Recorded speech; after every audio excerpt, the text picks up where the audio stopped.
Right, so what's going on with Andrade right now? It is the talk of the town in the entire wrestling community. What on earth is happening with Andrade? What is his situation? What is his status with AEW? And what is this talk that he could potentially be banned from wrestling for a year? Yeah, every headline in wrestling for the last 24 hours has been about Andrade and his current status and what he's up to. So like the video as we're going to talk about it all and talk about his current situation with AEW and WWE and why it's much worse than you think.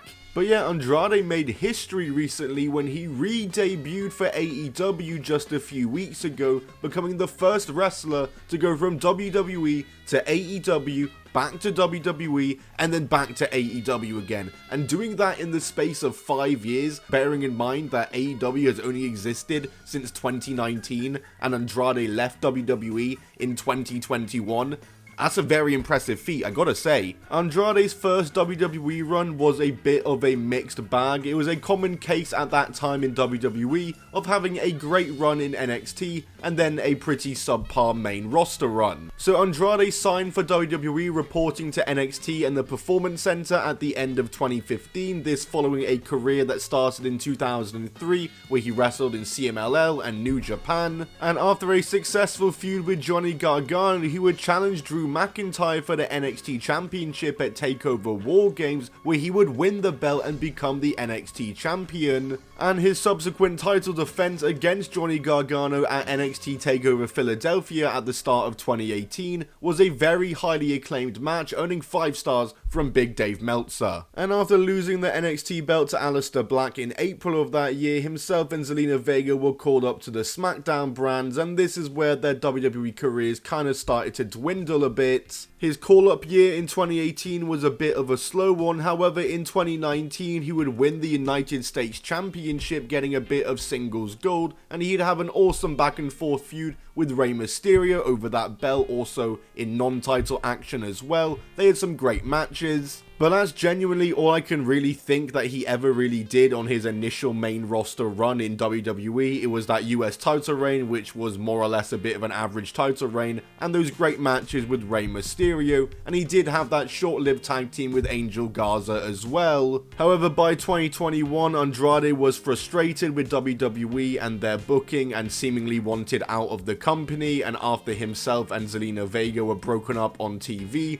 Zelina Vega was first released. Of course, she came back and is still there now, but Andrade himself would eventually request his release in March of 2021, and at first it was denied, but eventually granted, and he was free to go. And of course, he jumped over to AEW in the summer of that year, and immediately right from the get-go, his AEW run was weird, because they paired him with Vicky Guerrero, then they changed their minds just like a month later and had Chavo Guerrero as his new manager, and then a month later they changed their minds again and Andrade turned on Chavo. Just a completely dumb 3 months. He had that feud with Cody Rhodes where he did get a singles victory over Cody Rhodes, which is a rare thing in AEW, before he lost to Cody Rhodes in that death match where he put himself through a flaming table for no reason. And then after that, it was the AHFO, if you remember that absolutely pointless stable, as he just floated around the roster doing that, mainly appearing on Dark and sometimes not even appearing on the show at all. His booking in AEW was really not good in this first run, and they had a great opportunity to have him win the TNT Championship off of Sammy Guevara, but he failed to win the title twice. I really think they should have done that switch in that Rampage triple threat, which a lot of AEW fans also say as well. Then there seemed to be a bit of promise when LFI were bought into AEW with the trios belts coming in, but nothing came of that either. And around this time was when Andrade's backstage troubles in AEW would begin, following a real backstage altercation with Sammy Guevara, an altercation that had been building up on social media for weeks, with the two quite literally tweeting each other back and forth, saying what they're gonna do and saying that they're gonna meet up backstage and confront each other, and sure enough, that's what happened at that Wednesday's tapings, and Andrade was sent home from AEW, and this really did affect the rest of his AEW run. Andrade was more or less looked at as a troublemaker backstage in AEW and was kind of grouped as such, and you can tell that was the case because he was put on CM Punk's Collision when AEW did their soft roster split and just put all the supposed backstage troublemakers matches on AEW Collision. Andrade would finish up with AEW in 2023, and he actually had a good end to his run with a great run in the Continental Classic and a feud with Miro, and it's always been said that he ended on good terms with Tony Khan and AEW as well, but it was very obvious where he was headed to next, and that was of course back to the WWE. This was speculated on for years that Andrade would be one of the many Triple H guys to go back to WWE after he came into power, and he would return at the 2024 Royal Rumble event, and at first he was a pretty active player in WWE and on TV as he had a match at WrestleMania that year.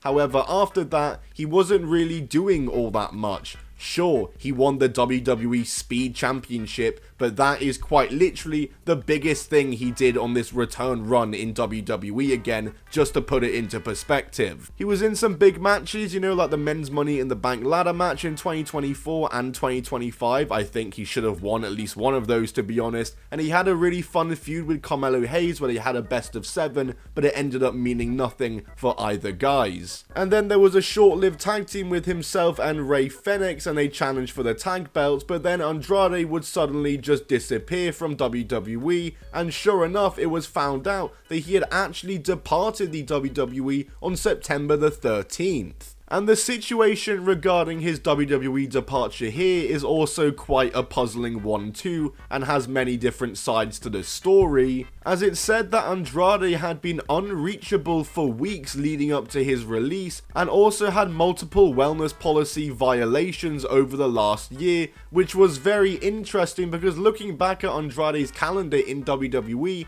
there doesn't seem to be any periods of 30 days or 60 days where he was away and potentially suspended from WWE. But yeah, it was a weird one, but it was safe to say that his return run back to WWE was a complete bust and his booking was not good. I think WWE did fumble him quite a bit. And sure enough, Andrade would then make history, like I said, as he would then go back to AEW as he re-debuted for them on October 1st, 2025 on their 6th anniversary episode with a surprise appearance attacking Kenny Omega and joining the Don Callis family. So it seemed as though Andrade versus Kenny Omega was a match that was being built up, but then that was it. That was quite literally it. We've not seen or heard of Andrade in AEW since then. He's not even been referenced by Don Callis or Kenny Omega or AEW commentary. He's just gone missing from AEW since this happened. He's been pulled from indie appearances, and when he didn't appear on this past week's episode of AEW Dynamite, people were left very much wondering what on earth has happened, and in the last 24 hours, a whole lot has been unearthed.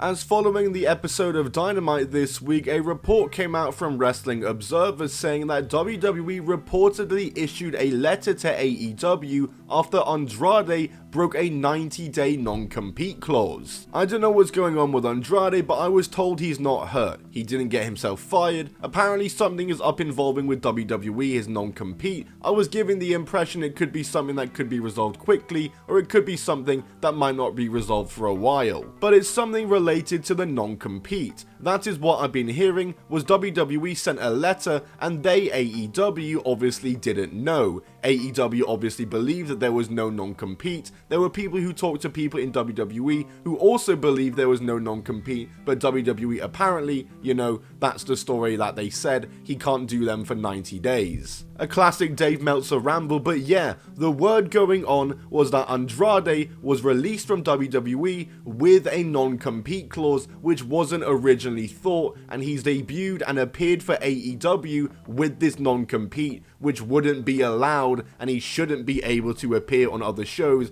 if a 90-day non-compete is in action. These 90-day non-competes have always been commonplace in WWE. When they release a wrestler, the wrestler will then sit at home for 3 months picking up a paycheck before they can then make appearances elsewhere. However, this actually didn't appear to be the case with Andrade, because more would then come out. As PW Insider would go on to clarify the report, saying, the initial belief within WWE circles was that since Andrade was cut outright, he was not going to be paid his 90 days and was free to perform elsewhere. after he began making his appearances, WWE clarified to Andrade that even though he was not going to get the traditional 90 days pay following his release, he was still subject to the 90-day period where he cannot perform elsewhere. One WWE source said the company was not going to have a system in place where someone could leave due to violating policies and then end up somewhere the next day. It was described as a loophole WWE could not allow to exist.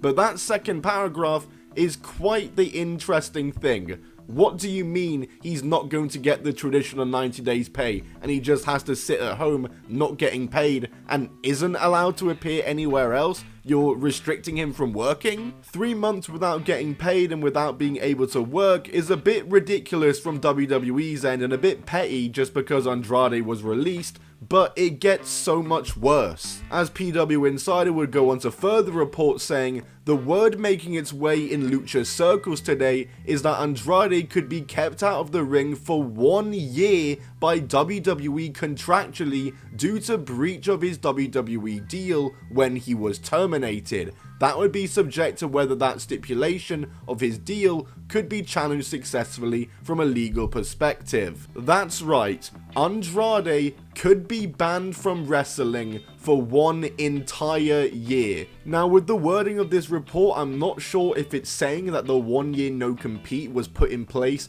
due to the violations he committed that led to his WWE release, or if it's saying that the violation that led to the 1 year was him appearing on AEW TV, I'm guessing when there was maybe an initial 90 days. It's very confusing, there's already so many different versions. However, a later version from Wrestling Observer would also come out saying the holdup with Andrade right now is reportedly due to new TKO contracts that have a clause where if you are fired for cause or breach, then there is a 1 year non-compete. The older contracts were said to have this, but this is now standard, so this seems to be implying that the 1 year non-compete was put in place due to Andrade's firing and not due to his appearance on AEW. So trying to put 2 and 2 together, maybe it's saying due to his past wellness policy violations, that seemed to be the violation he committed in WWE, that is what has caused this 1 year non-compete. That is the fired for cause or breach that is being referred to, is the supposed wellness policy violations that were reported on after he exited WWE. But that is my entire own speculation, so do not take that for gospel whatsoever. I'm just trying to put 2 and 2 together here because this entire situation is extremely confusing. And of course, AEW WrestleDream 2025 is this weekend, and Andrade was obviously going to be set to appear on it against Kenny Omega, but that obviously isn't happening anymore. However, what obviously is happening on the lead up to an AEW pay-per-view is the AEW media call, where Tony Khan, the AEW owner,